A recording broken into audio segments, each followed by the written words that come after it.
अमेरिकी राजनीति के गलियारों में इन दिनों भारतीय चुनावी सिस्टम की खूब चर्चाएं हो रही हैं और चर्चा छेड़ने वाले हैं खुद अमेरिकी राष्ट्रपति डोनाल्ड ट्रंप। ट्रंप ने social media platform truth social पर पोस्ट करते हुए भारत के मुख्य चुनाव आयुक्त ज्ञानेश कुमार के साथ हुई बातचीत का हवाला दिया है। ट्रंप का दावा है कि कुमार ने अमेरिकी प्रशासन से सवाल किया था कि भला बिना वैध फोटो आईडी के अमेरिका में चुनाव कैसे कराए जा सकते हैं।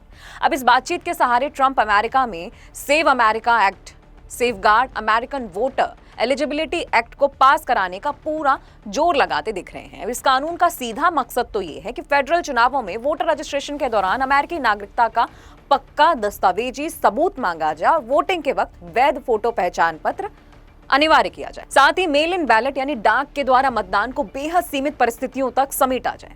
ट्रंप ने भारत के 2024 के लोकसभा चुनाव का उदाहरण देते हुए कहा कि करीब 64.6 करोड़ लोगों ने वोट डाला और हर वोट के पास वैध पहचान दस्तावेज था, जबकि डाक से 1% से भी कम वोट पड़े। और भारत में अमेरिकी राजदूत सर्जियो गौर ने भी ट्रंप के इसी रुख का समर्थन किया। हालांकि एक तकनीकी तथ्य ये भी है कि भारत में सिर्फ वोटर आईडी ही नहीं बल्कि चुनाव आयोग के द्वारा तय किए गए आधार, पासपोर्ट या ड्राइविंग लाइसेंस जैसे अन्य वैध फोटो दस्तावेज दिखाकर भी वोट डाला जा सकता है।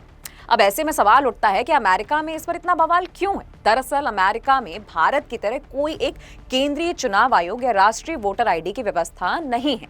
वहां चुनाव कराने के लिए वोटिंग नियम तय करने और अधिकार राज्यों के पास बटा हुआ है। कुछ राज्यों में वोटर आईडी जरूरी है तो कई जगह पर बिना फोटो आईडी या सिर्फ हस्ताक्षर मिलान से भी काम चल जाता है। अब ऐसे में रिपब्लिकन खेमे का ये मानना है कि फर्जी वोटिंग रोकने और चुनावी विश्वसनीयता के लिए सख्त नियम जरूरी हैं, जबकि डेमोक्रेट्स का तर्क है कि इससे लाखों वैध और गरीब नागरिक जिनके पास तुरंत पासपोर्ट या जन्म प्रमाण पत्र जैसे दस्तावेज नहीं होते, वोट देने के अधिकार से वे वंचित हो सकते हैं। और चुनावी नियमों, वोटर रजिस्ट्रेशन से जुड़ी विस्तृत प्रक्रियाओं की पुष्टि के लिए अमेरिकी सरकार के आधिकारिक पोर्टल पर संबंधित राज्यों के दिशा निर्देश देखे जा सकते हैं। तो इसी प्रकार के तमाम विश्लेषण जानने और सुनने समझने के लिए देखते रहिए द फ्रीलांस मीडिया। फॉलो करिए और कमेंट करिए और मैं हूं आपके साथ सानिया।